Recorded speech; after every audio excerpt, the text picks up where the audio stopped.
Welcome to the Learning Pines YouTube. We hope this video helps. You begin by confirming your iPhone model and iOS version so you know settings names. Make sure you have a backup in iCloud or to your computer.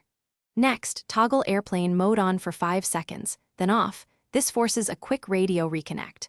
Once done, unlock the phone and open settings. You are now ready to move to network level resets. Don't skip the backup step.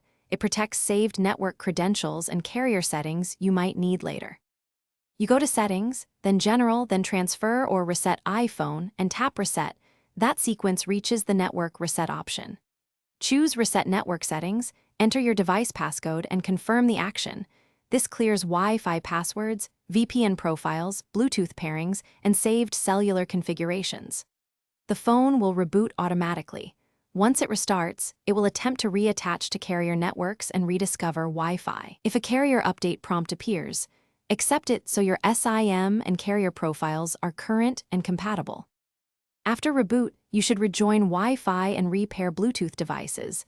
Enter passwords and confirm connections so apps can use data. If cellular shows no service, power off, eject the SIM, inspect and reseat it, or test with a different SIM to isolate carrier versus hardware issues.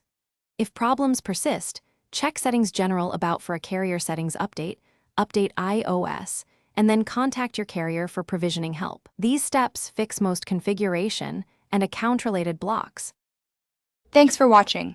Consider subscribing if we helped you.